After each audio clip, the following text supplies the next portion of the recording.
کسی بادشاہ نے اپنے ملک کے سب سے بڑے مصور کو حکم دیا کہ ایک فرشتہ اور ایک شیطان کی ایسی تصویر بنائے جو اس کے دور کی سب سے بہترین اور خوبصورت شاہکار کے طور پر یاد رکھی جائے۔ مصور نے جستجو کا آغاز کیا، کیونکہ وہ ایسے شخص کی تلاش میں تھا جو واقعی فرشتہ کہلانے کے قابل ہو، کیونکہ اس کی اپنی آنکھ تو فرشتہ دیکھنے کے قابل نہ تھی۔ چنانچہ اس نے ایک نہایت ہی معصوم اور خوبصورت بچے کو ڈھونڈا اور اس کی تصویر بنائی۔ جب یہ خوبصورت تصویر بادشاہ کے سامنے پیش کی گئی تو بادشاہ اور تمام درباریوں نے اس کی تصویر کی خوبصورتی کا اعتراف کیا اور مصور کو خوب داد دی۔ اس کے بعد مصور نے مختلف شہروں کا سفر شروع کیا تاکہ ایسا شخص تلاش کیا کر سکے جو حقیقت میں شیطان نظر آئے، جس کے چہرے پر حقیقی شیطانی اثرات ہوں۔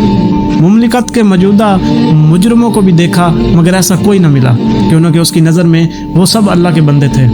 یہ اور بات تھی کہ ان سے کچھ غلطیاں سرزد ہو چکی تھیں۔ تلاش کرتے کرتے کئی سال گزر گئے مگر اسے وہ چہرہ نہ ملا۔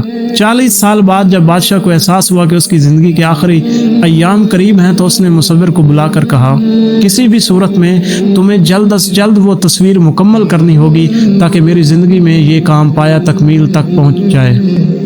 مصور نے دوبارہ اپنی تلاش شروع کی اور آخر کار اسے وہ شخص مل گیا جس کی اسے تصویر بنانی تھی۔ ایک مایوس، بدصورت اور گناہوں میں لت پت مجرم، لمبے لمبے گندے بال، بدحال حالت میں وہ کسی جگہ کھڑا تھا۔ مصور اس کے پاس گیا اور اس سے درخواست کی کہ بہت سارے پیسوں کے بدلے وہ اسے اجازت دے کہ بطور شیطان اس کی تصویر بنا سکے۔ اس شخص نے مصور کی بات قبول کر لی۔ مصور جب تصویر بنانا شروع کی تو دیکھا کہ وہ شخص رو رہا ہے۔ جب وجہ دریافت کی تو اس نے کہا، میں وہی معصوم بچہ ہوں جس کی تم نے 40 سال پہلے فرشتے والی تصویر بنائی تھی۔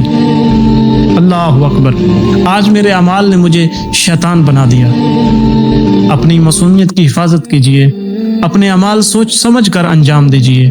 فرشتہ بنے رہنا یا شیطان بن جانا ہمارے اپنے اختیار میں ہے، ہمارے اپنے ہاتھوں میں ہے۔ اپنا خیال رکھیے اور اپنے اس چینل کا بھی۔ اللہ حافظ۔